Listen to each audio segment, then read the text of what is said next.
Efter 2. verdenskrig slutter i 1945, kan de 4 stormagter, Sovjetunionen, USA, Frankrig og Storbritannien, ikke enes, og grundet de 2 forskellige ideologier skabes der en konflikt, og på baggrund af det bliver Tyskland delt i 2, Vest- og Østtyskland.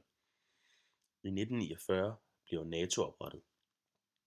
I 1955 bliver Warszawapagten oprettet. Samme år bliver Vesttyskland optaget i NATO. I 1961 bygges Berlinmuren. Denne mur havde til formål at holde dem fra Østtyskland inde i Østtyskland. I 1962 starter Cubakrisen. Her var den kolde krig millimeter fra at blive varm. Der var nogle intense spændinger mellem USA og Sovjetunionen. Vietnamkrigen. USA går ind i krigen, fordi de er bange for, at der skal opstå kommunisme i Vietnam. Det gjorde de, da de mente, at der ville opstå en såkaldt dominoeffekt. Den dominoeffekt går ud på, at når et land falder fra kommunisme, så falder et andet land også. Og da USA så Nordvietnam som kommunister, da de bliver støttet af Kina og Sovjet, så tvinger dem til at gå ind i krigen.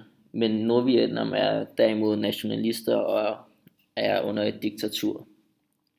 Undervejs i krigen så betvivler den amerikanske befolkning krigen og holder derfor op med at støtte krigen, og det fører så til, at der kommer mere demonstration om, at USA og Nixon skal trække sig ud af krigen.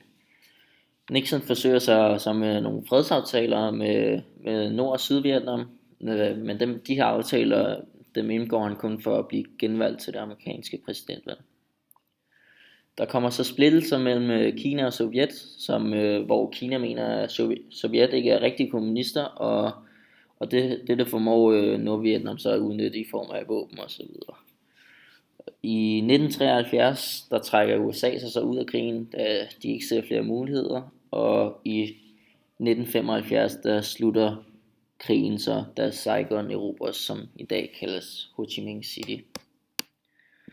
Da de amerikanske soldater kommer hjem og krigsfanger, så er der nogen, der bliver hyldet, og nogen gør ikke, fordi man ser dem lidt som, de har skudt børn og uskyldige osv. Nu vil jeg fortælle lidt om afspændingen mellem USA og Sovjetunionen. I 1953 dør Josef Stalin. I 1972 og 1979 blev der indgået henholdsvis SALT I og SALT II, som var aftaler mellem USA og Sovjetunionen om at nedruste deres våbenarsenaler. SALT II endte dog med ikke at blive ratificeret af USA's senat. I 1979 laver NATO dobbeltbeslutningen, som gik ud på, at USA skulle have missiler i Vesteuropa, hvis ikke Sovjetunionen ville fjerne deres i Østeuropa.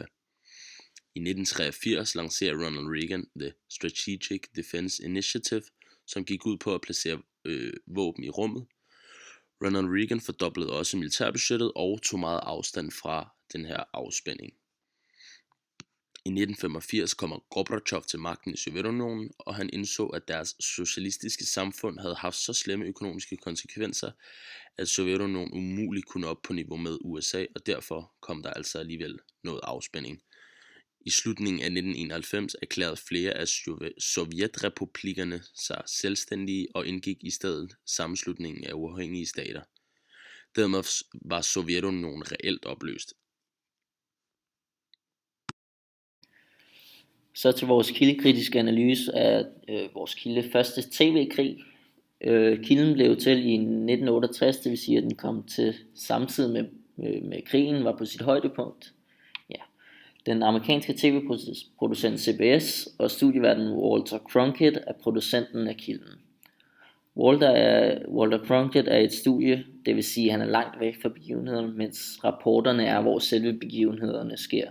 Selve stemmerne, man ser under klippet, er voiceover, det vil så sige, at talen er indspillet efter videoklippet.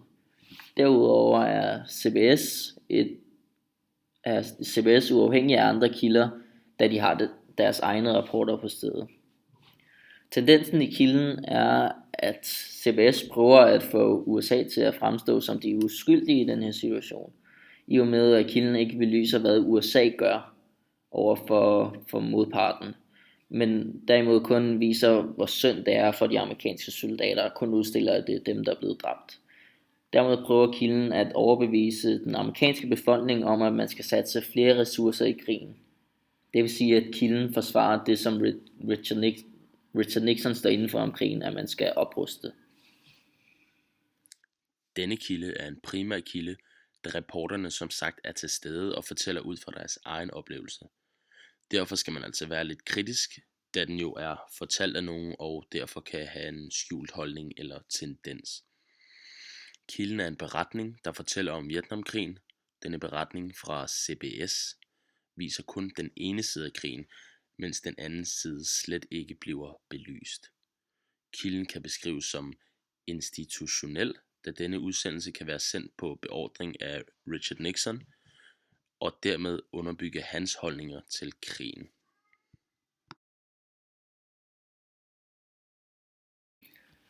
Så til vores diskussion om, hvem der egentlig er skyld i den kolde krig.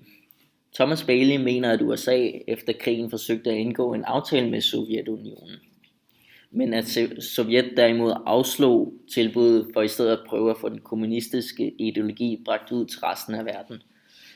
Derimod mener David Hodovich, at USA på ingen måde tilbød Sovjetunionen nogen hjælp til genopbygning. Dermed mente Hodovich, at USA forsøgte at forhindre Sovjetunionen i at få genopbygget den såkaldte sårede kriger efter krigen, som det nu var, efter at have brugt en masse ressourcer på 2. verdenskrig. De to fortolkninger på krigen er et meget tydeligt tegn på, at der er to modstridende ideologier, som højst sandsynligt måske gerne vil samarbejde, men på ingen måde kan komme til enighed, da begge mente, at de havde den såkaldte verdensmagt, de var verdens mægtigste land. Derfor vil ingen sandsynligvis gå på kompromis, og dermed er de begge to egentlig skyld i krigen, da man ikke vil gå på kompromis i forhold til at sikre, at verden skulle forholde sig roligt og i fred.